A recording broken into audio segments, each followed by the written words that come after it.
GettyPhilip Hammond will send a warning to Brussels in a strongly worded speech. The Chancellor is to argue that EU threats to penalise the City of London after Brexit will only rebound with crippling consequences for households across the continent. Citizens on both sides of the Channel could face soaring borrowing costs when seeking credit for cars or other major purchases. He is to warn, "I am clear not only that it is possible to include financial services within a trade deal, but that it is very much in our mutual interest to do so," the Chancellor is expected to say. Mr. Hammond's broadside, in the last of a series of Road to Brexit speeches by senior cabinet ministers, is a direct riposte to claims by the European Commission that there is no place for financial services in a future trade agreement between Britain and the bloc.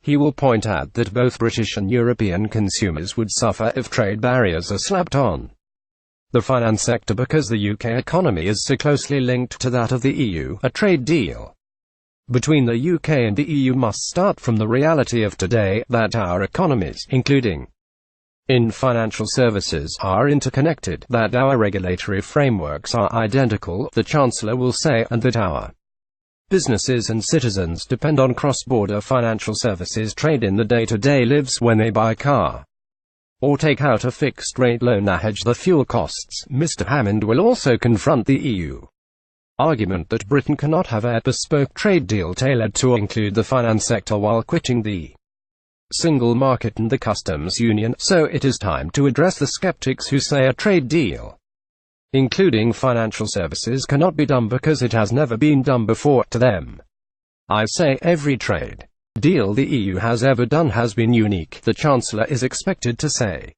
Brussels has already signed a string of bespoke deals with countries all around the world. He will say the EU has never negotiated the same arrangement twice. It has bespoke relationships with Turkey, Canada, Singapore, South Korea, Switzerland. He will also point out that the EU has itself pursued ambitious financial services cooperation in its proposals in the quest for a free trade deal with the US. Michel Barnier claimed that keeping barrier-free access for Britain's financial sector is impossible. Britain and the EU could do so much better than under the model set out under the bloc's blueprint for deals with the US and Canada.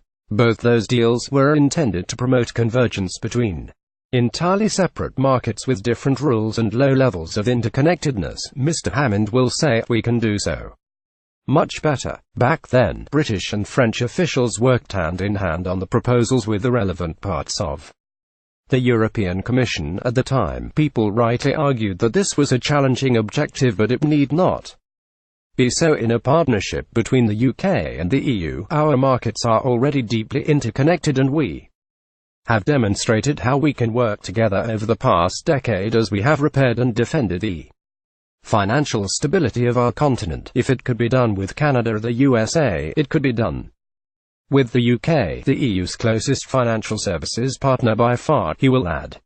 Mr. Hammond's expected remarks directly answer a claim by EU chief negotiator Michel Barnier that keeping barrier-free access for Britain's financial sector is impossible. At the end of last year, the Brussels diplomat claimed there was no place for financial services in a post-Brexit trade deal. There is not a single trade agreement that is open to financial services. It doesn't exist, Mr. Barnier said. He said the outcome was a consequence of the red lines that the British have chosen themselves. In leaving the single market, they lose the financial services passport. Mr. Hammond's expected warning today follows an offer to Brussels from his cabinet colleague David Davis yesterday that bankers and other highly skilled professionals could continue to enjoy free movement rights to come to the UK if financial services are included in an eventual free trade deal. David Davis ruled out offering more migration privileges to countries the UK did deals with. The EU exit secretary told a hearing of the Commons European Scrutiny Committee that he had ruled out offering more migration privileges to countries the UK did deals with as part of the price for market access.